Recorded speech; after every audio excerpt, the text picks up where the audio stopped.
Hola a todos, mi nombre es X Moon y hoy voy a leer el libro de Dross, Valle de la Calma.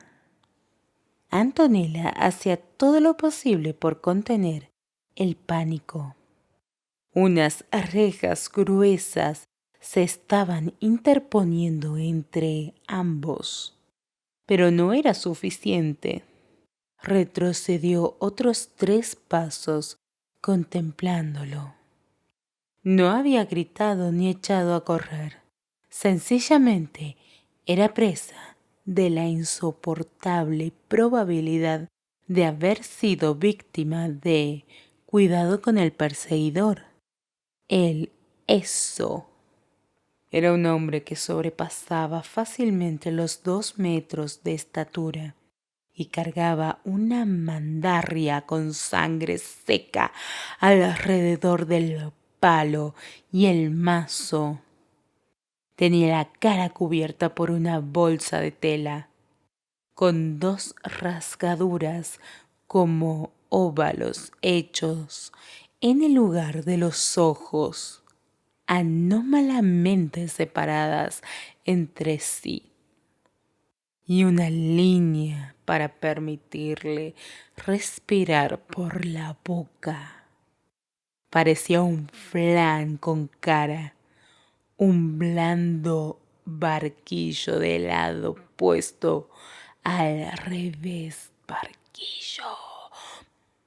Exhalaba aire con dificultad, como si tuviera los pulmones llenos de polvo, mientras los largos harapos grises con los que vestía se movían lentamente, todos llenos de rasgaduras hechas por uñas, lo que explicaba las costras que tenía a lo largo de los brazos.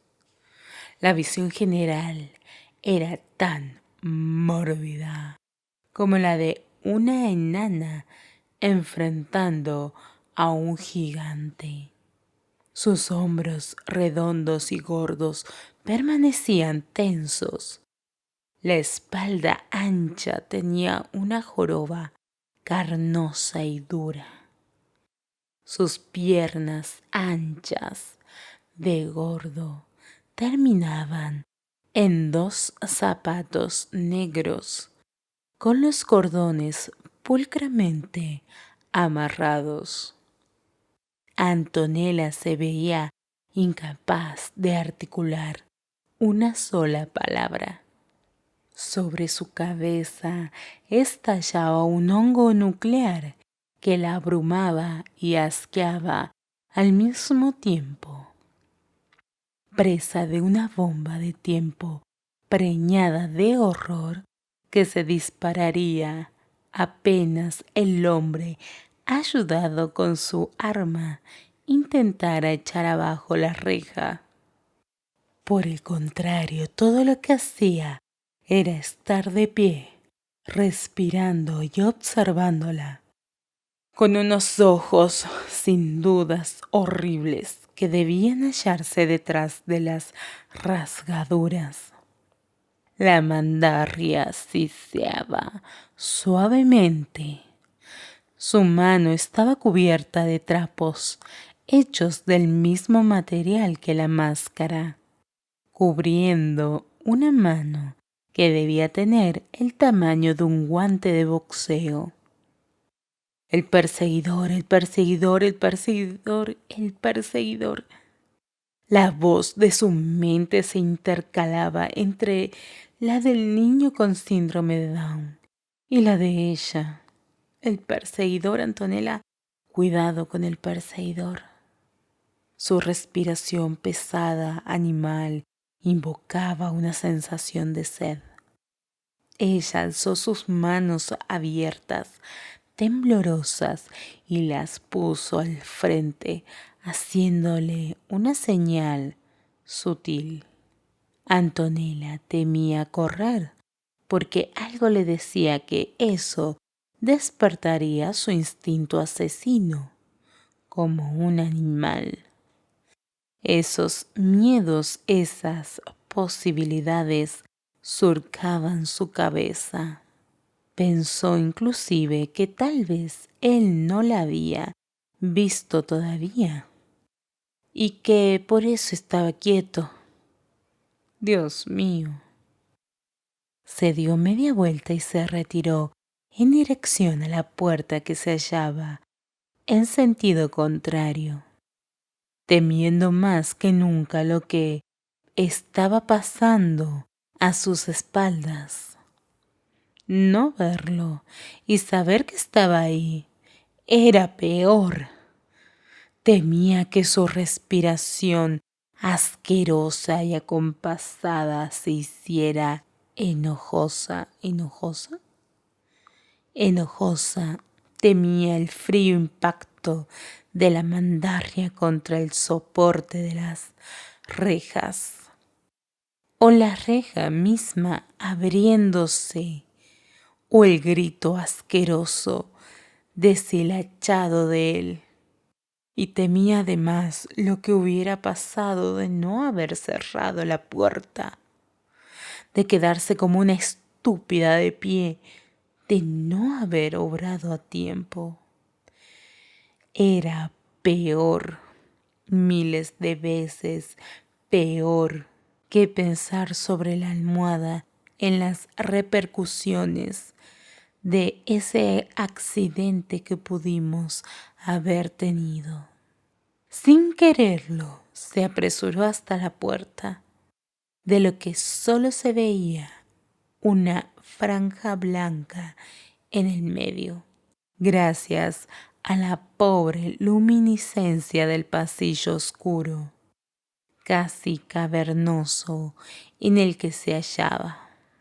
Al cruzarla, Antonella correría con todas sus fuerzas, queriendo atravesar otras 40 salas más. Sin embargo, eso no ocurriría.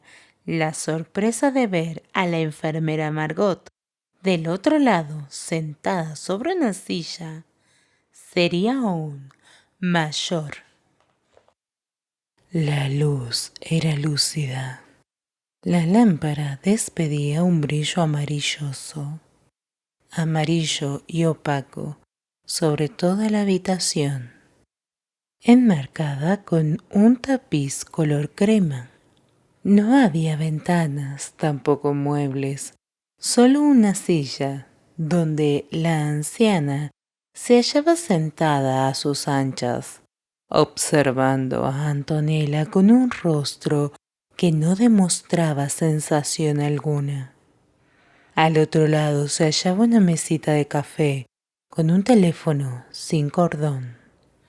Antonella, por su lado, no se había dado cuenta de un detalle más hasta que lo sintió a la altura de los tobillos, como serpientes suaves enredándose alrededor de sus pies. El suelo estaba completamente cubierto de sábanas. De algún lado salía una musiquita simple de caja, una tonada instrumental antiquísima, que, aunque suave, se escuchaba perfectamente sobre el silencio tenso que mantenían ambas mujeres. Antonella la observó con firmeza.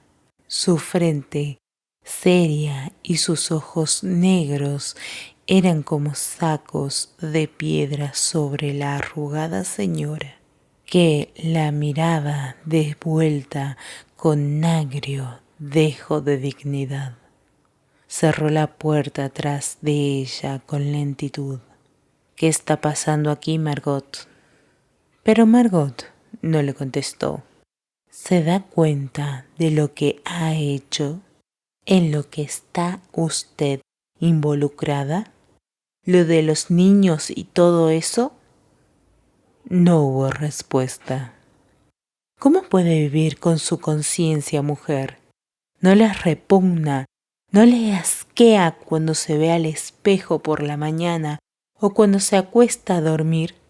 ¿No siente asco por usted misma? Margot no se inmutó. Antonella sintió un leve tirón debajo de los zapatos. La sábana se había estirado. ¿Qué va a hacer cuando todo esto termine?, repuso.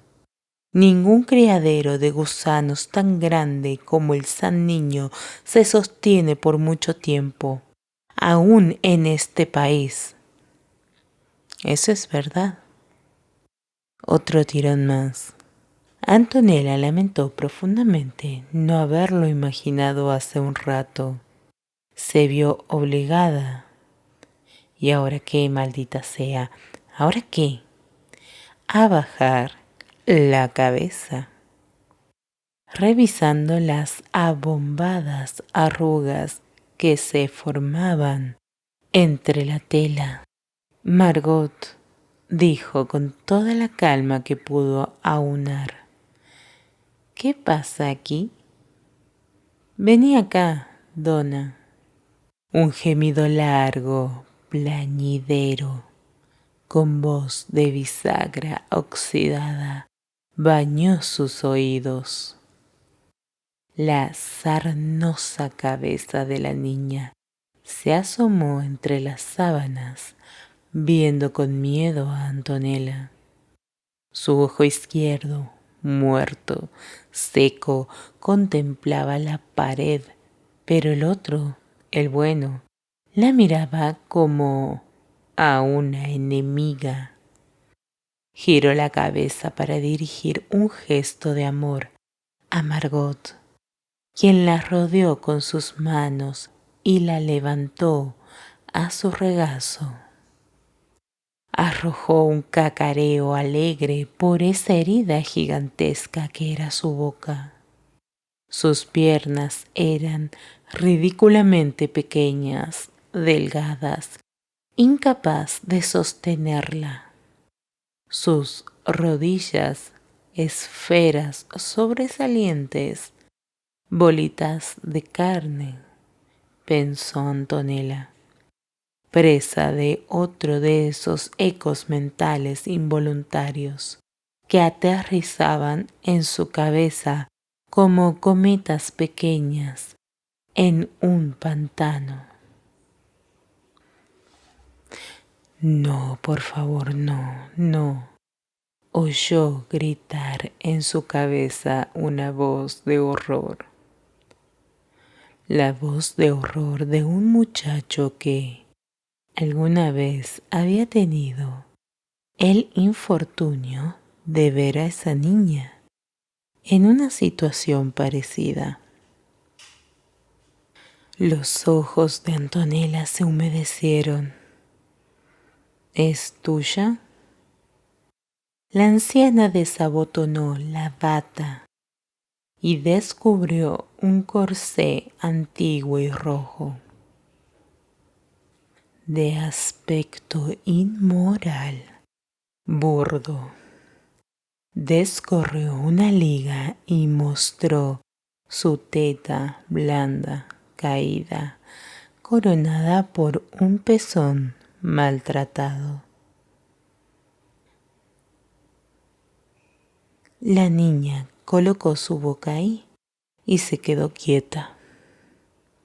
Yo no estoy en condiciones de amamantarla, dijo, sin molestarse en levantar la cabeza.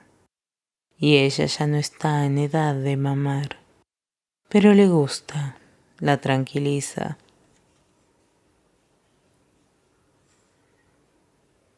Antonella se frotó los ojos con las manos, limpiando sus lágrimas. Y es lo único que tiene, repuso Margot. Sollozó sin voz, viendo hacia el techo y luego de vuelta hacia ella. Eso no le da derecho a nada, señora. Lo sé. Empezó a susurrar una canción de cuna, meciéndose suavemente con su niña en brazos, viéndola como una madre enamorada. ¿Por qué nació así? Yo cometí errores. Antonella quiso responder afirmativamente a eso, pero prefirió ahogarlo. Muchos errores, repuso. Acarició a la niña arrugando la boca. El primero fue pensar que yo no la iba a querer. Me alegra saber que usted es capaz de querer. La anciana le echó una mirada venenosa. Vos no entendés, porque cuando yo pagué el precio, el daño ya estaba hecho, para ella y para mí. ¿Qué precio? Varios precios. Sos una mujer. ¿Sabés los precios que pagamos las mujeres o no? ¿Sos una mujer, Mesina? Yo sentía que estábamos hablando dos mujeres. Esto es una conversación entre hembras. ¿Qué precio? El precio de ser mujer, el precio de mi vida. ¿Te enamoraste alguna vez? Nunca. No sabes lo que es eso, y yo tampoco. Pero al menos yo creí que estaba enamorada. Enamorada de mi espléndido tío. Incesto, Dios mío. El brillante doctor Borwill, el sostén de la familia. Levantó la cabeza para dejar salir una carcajada prolongada y ajada de bruja. Maldita familia de mierda, ignorantes, putos. Arrimó más a la niña hacia sí, observando sus piernas. Igual hubieran dicho que es un monstruo. Que le den, que les den. Pero así es como les gustaba a ellos. Todo queda en familia, ¿ves? Preguntó sardónicamente, levantando a la niña delicadamente. Todo queda en familia. No entiendo, Margot. Tomó aire para ahogar el temblor en su voz. El incesto, la edad avanzada de usted cuando se embarazó, contribuyeron, pero hay detalles, cosas, sí. Después de todo, vos también sos una enfermera, ¿no? La hija de Muriel Mesina, vos entendés. ¿Qué más hubo? Margot liberó una mano y la levantó, mostrándole el demacrado antebrazo como una respuesta. Drogas. ¿Se drogó usted además? No, mi tío empezó a suministrármelas para que no abortara. ¿Vos crees en el aborto? Yo puedo hacérselo creer a cualquiera.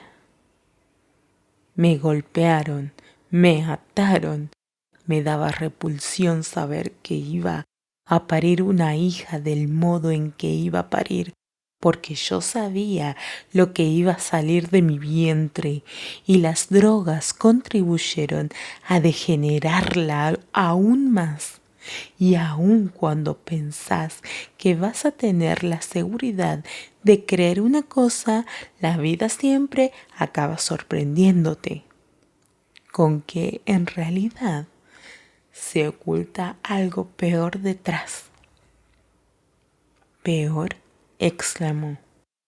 ¿Qué puede ser peor, mujer? ¿De qué estás hablando? Borwill es un hombre de negocios, nena. ¿Vos crees que él me detenía porque quería salvar a su hija? No. Él veía otra posibilidad de agrandar su colección de niños lerdos para el negocio que tenía en el hospital, aparte del de órganos. El problema es que Donna salió demasiado fea. aún para el gusto de un viejo cagalistroso con ganas de coger. Por cierto, ¿sabes cuál es el negocio del que te hablo, no? Esa es la mejor parte. Antonella tuvo que aguantar las náuseas. ¿Y cuándo intentó usted dar parte de ello a la policía? ¿Cuándo trató de hacer algo? La anciana se puso de pie, acurrucando a la niña entre sus brazos. La conversación se había acabado y ahora, sin más, se disponía a marcharse. Es usted una puta degenerada, señora. Es usted tan responsable como el que más. Margot caminó hacia la puerta continua. La niña cacareaba, paseando el mentón en el hombro de ella. «Va a ir al infierno, Margot», exclamó Antonella. «¿Lo oye? Va a ir al infierno». Al girar el picaporte, reveló un pasillo abominable, infinito y rodeado de candelas vivas y rojas, lamiendo las paredes y el techo, llameando cerca del piso. «¿Es que no lo ves, cariño?», dijo con una dulzura que jamás la había escuchado, antes de cerrar la puerta tras de sí. El teléfono que estaba en la mesita contigua a la silla, empezó a sonar. Antonella no tenía ganas de detener a Margot. Su mente estaba hecha un caos, y ahora era en serio. Se habían acabado las dudas, los cuestionamientos, los dobles sentidos y las respuestas que debían quedar por resolver más tarde. Se había doblegado ante la idea de escapar del San Niño, de dar parte a la policía. Había llegado a un punto azul, lejano, frío, devastador, en que todo estaba perdiendo sentido. La lógica inflexible, madura, de adulta se estaba resquebrajando. Bamboleaba sobre el tronco peligrosamente, y si se caía sería para siempre y no pararía nunca. Pozo de locura.